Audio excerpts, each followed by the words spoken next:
Shares of Estee Lauder falling more than 7% over the past 90 days.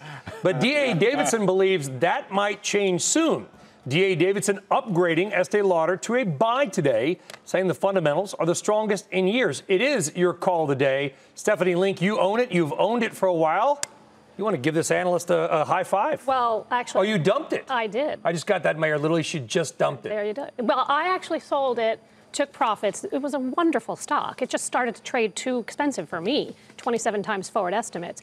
But, I mean, it's really, they just grew earnings 20%, organic growth of 12%. China is exploding with Gen Z. You're making the bull case, but you don't own it. It's expensive. So what did I do? I actually sold it and I bought Ulta because it's the same theme, right? It's people still want to be beautiful, right? And they still want to be healthy. And I think Ulta is a much cheaper way of actually playing that theme. And I think they also Ulta has a couple of self-help things happening as well. They've got a restructuring, they've got store growth, they've got new products. In fact, they're now selling Estee Lauder's MAC brand, which has really helped drive traffic. Mm-hmm. So I still like the theme very much. I still like Estee Lauder. And if it were to pull back, I would absolutely buy it back. I'll put you on the spot. You may not know about the stock at all, but I did notice Coty, absolutely terrible performer, down 20% in 90 days. So I just wonder, would that be a name you're looking at? And if no opinion, no worries. No, because I like the premier brands, or I like the private label brands, or those unique brands. And that's what Ulta is offering. Everybody's trying to look good for the gram.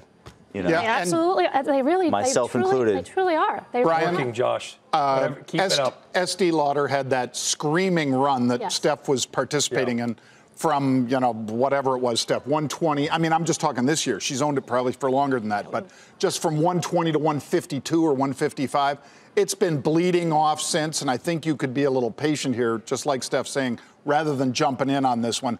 We've had a lot of unusual activity on the sell-off down. We haven't had anybody stepping back in and saying, what was a little bit confusing is, first of all, the guidance obviously was weak, but were you not confused by the comments about retail traffic slowing in brick and mortar?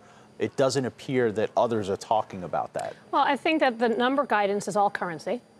So that was another reason why I actually trimmed it. That's actually one of the reasons I'm trimming Philip Morris, because they've got a lot of currency exposure, and I'm not pleased with that. But no, I think there are pockets that weren't perfect for Estee. But if you look at the growth in China, that is just so substantial. Right, and that is way overtaking anything in bricks and mortar. And oh, by the way, we kind of know that they have the department store exposure. They've been reducing that substantially. Get back to retail in a second. Just want to note that we're at 2872 on the S&P. Not a record yet, 2872.87. It's the points that matter. We want to be specific here. We are CNBC. So you want to see a 2873 print? That'd be nice. That'd be nice. That'd be nice. Make you happy. The important thing is that you're not obsessing over it. Right. That's the good news. I think that's like the. I flipped the light switch 6 times before walking out of the room too, Josh. It's okay. You know what? Don't knock it. We function. All right. Let's go back to this, which is they talk about, Steph, how there's too many stores. I understand that. Yep. We have seen thousands of stores close down. At some point, are we going to get to a point where that argument no longer holds?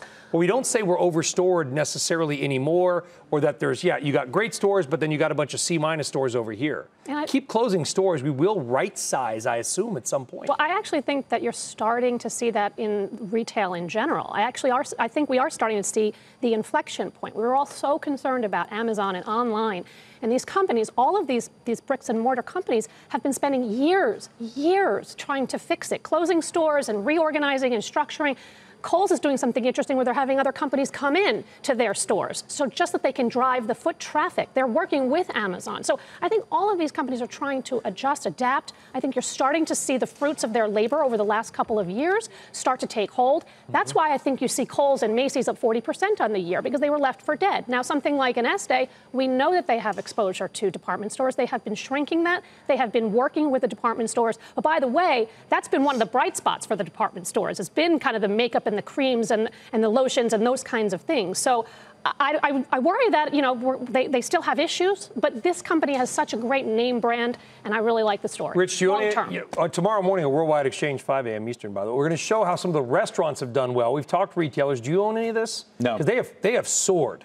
Don't own any retailers, restaurants. Chipotle's up 80% And year to date, despite some issues that it had in Ohio recently. I'm concerned about that because my son has slowed down how much he's eating there. So I'm not an owner of that stock. Do you publish that index? Yeah, It's a proprietary It's a one. Okay.